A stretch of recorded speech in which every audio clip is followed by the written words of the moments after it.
Votre émission Outdoor le Mag vous est présentée par le garage Fournier, concessionnaire Kia à Amiens.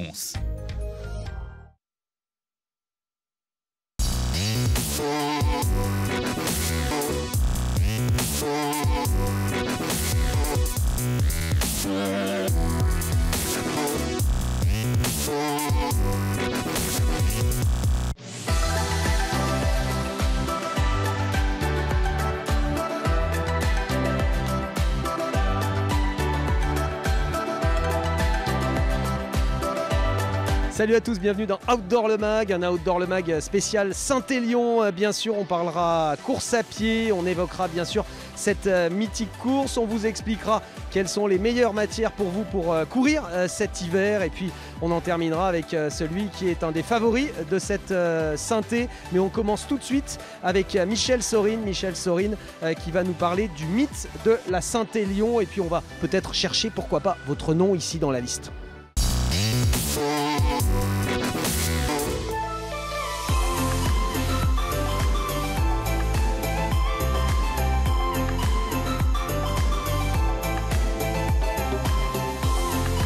Allez, devant la mythique arche bien sûr d'arrivée que certains auront franchi d'ici bien sûr la diffusion de cette émission avec Michel Sorine. Michel, cette arche d'arrivée, elle trotte dans la tête de nombreuses concurrentes et de nombreux concurrents pendant toute l'année.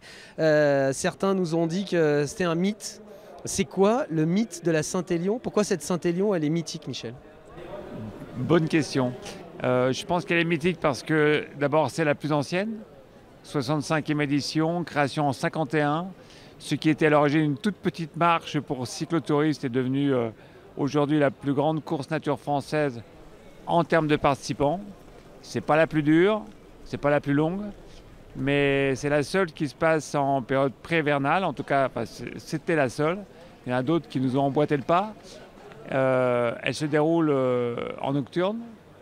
Donc courir la nuit, ça n'a rien à voir. Enfin mythique parce que depuis 51, d'innombrables champions sont venus, ont vu, ont parfois vaincu.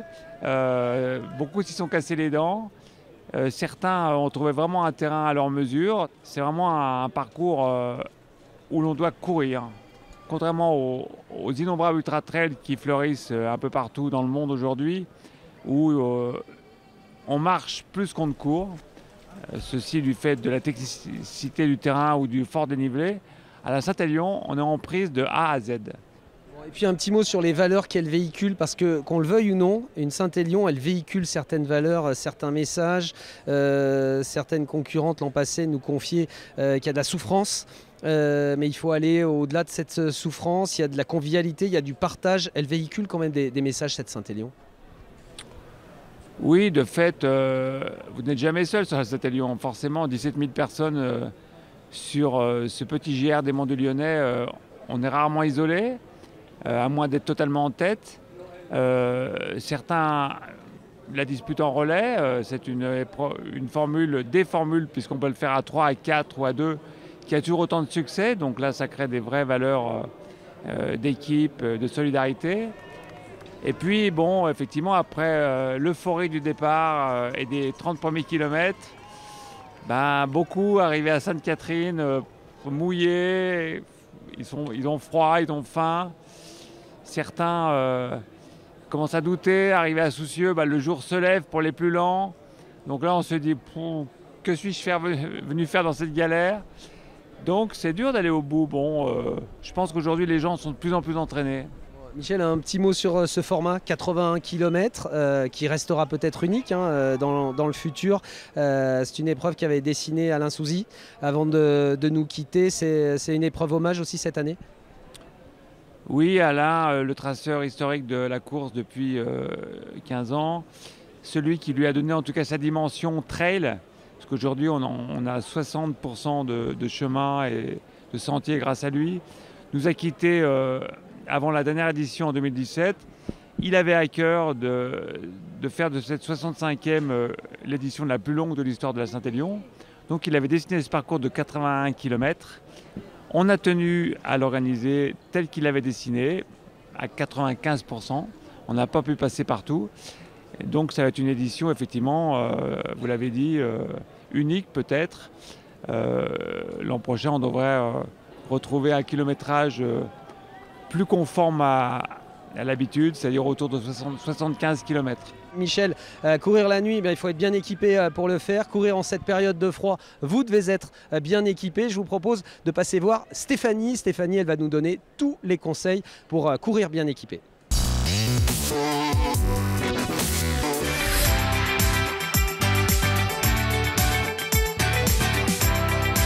On vous a promis qu'on vous parlerait de votre tenue de cet hiver pour aller courir ou pour exercer une activité outdoor intensive. Eh bien, on a trouvé la spécialiste pour cela, Stéphanie, qui est avec nous. Bonjour Stéphanie. Stéphanie, on va parler de la première couche tout d'abord. Qu'est-ce que je dois mettre comme première couche pour une activité assez intensive comme le trail pour une Saint-Élion par exemple? Alors il faut une première couche qui soit ultra respirante, qui permette un excellent transfert d'humidité, qui soit confortable et puis qui isole également, notamment par temps froid, comme peut-être demain. Voilà, effectivement, il fera peut-être froid sur cette Saint-Élion 2018. Un petit mot, parce que tu as utilisé une expression importante. On est dans une innovation technologique qui est ce transfert d'humidité. Tu peux nous en dire plus? Oui, alors là, on est vraiment sur des matières qui transfèrent l'humidité de façon extrême, à savoir qu'on doit, durant toute l'activité sportive, rester bien au sec, tout en ayant toujours chaud, enfin en étant à la bonne température. Et ces matières qui sont des composés de polyester, de polyamide et également d'élastane pour justement l'extensibilité, permettre d'être confortable et parfaitement au sec pendant toute l'activité. Bon, alors, on pourrait parler de la deuxième couche, bien sûr. On a choisi d'aller s'orienter sur la troisième couche, qui est cette couche qui est utile, bien sûr, lorsqu'il se met à pleuvoir quelques gouttes. Et sur cette Saint-Élion, il y aura forcément quelques gouttes dimanche. Qu'est-ce qu'elles ont de particulier, ces nouvelles matières qui forment cette troisième couche ou deuxième couche si on n'utilise que deux couches? Alors, effectivement, ça, c'est une troisième couche qui protège des intempéries. Alors, ici, on parle d'un produit 100% waterproof, imperméable, donc qui va permettre de couper le corps de la pluie et même d'une averse très forte. On est vraiment sur des matières ultra résistantes, des matières membranées, trois couches, et qui coupent totalement de l'humidité, tout en continuant ce travail de transfert d'humidité de la première et de la deuxième épaisseur si on en a mis une deuxième, si on a porté une mid-layer parce qu'il fait froid ou qu'on a besoin d'être un peu plus isolé. On va faire nos fashion victimes avec Stéphanie. Stéphanie, la couleur tendance là, de cet hiver. Il y a une couleur tendance dans le running. Parce que quand on voit les images de la Saint-Élion des années 80, on était tous habillés en rose fluo ou en jaune fluo. Ça, je pense que c'est fini. C'est quoi la tendance du moment dans le running? La couleur tendance, Stéphanie? Alors chez nous, il y a plusieurs coloris. Il y a ce bleu, effectivement, chez la femme, qui est également celui de l'homme. On a aussi ces coloris un petit peu plus sombres qui sont rehaussés justement avec des coloris flashy. Voilà, tous nos coloris évoluent effectivement au fil des saisons et on a de quoi se multiplier ces combinaisons possibles. On vous a donné les détails techniques, on vous a donné la tendance de l'hiver. Il n'y a plus qu'à vous habiller et surtout il n'y a plus qu'à aller courir.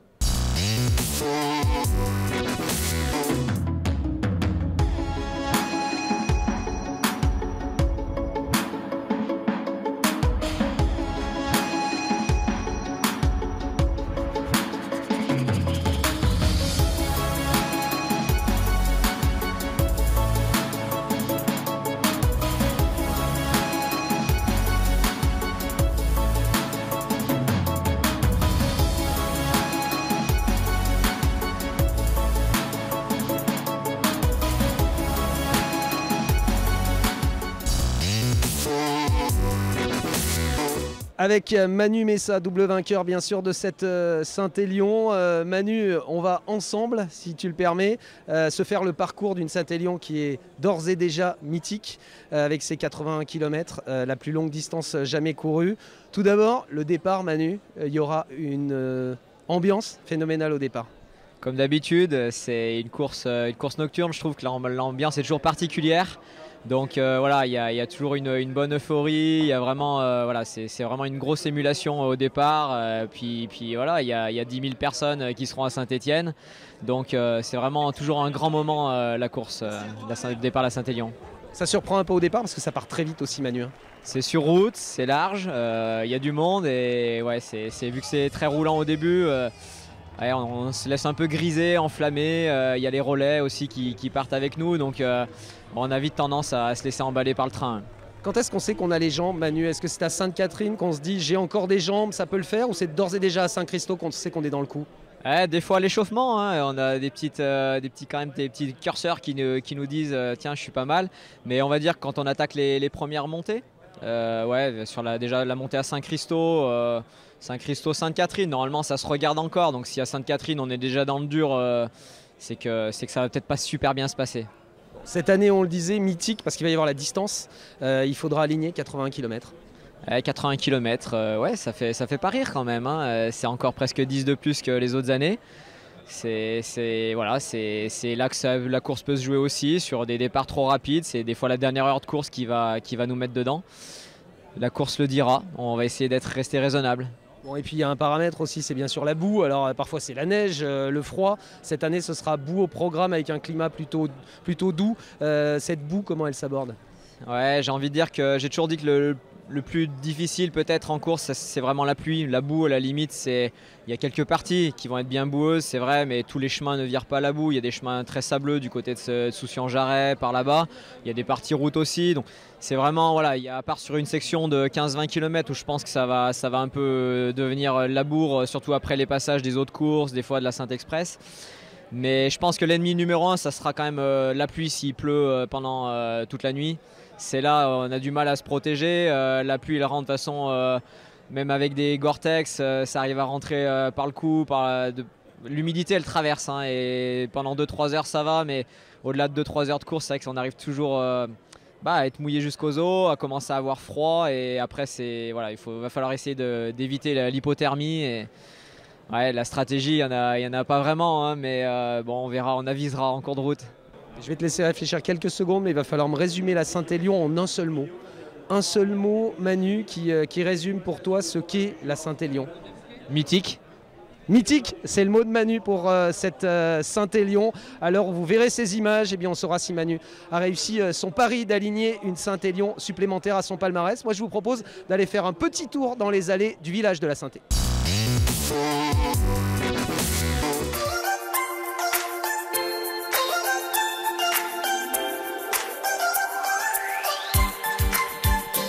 C'en est terminé de cette Saint-Élion édition 2018. Terminé également de cet Outdoor Le Mag. Rendez-vous le mois prochain sur TLM bien sûr.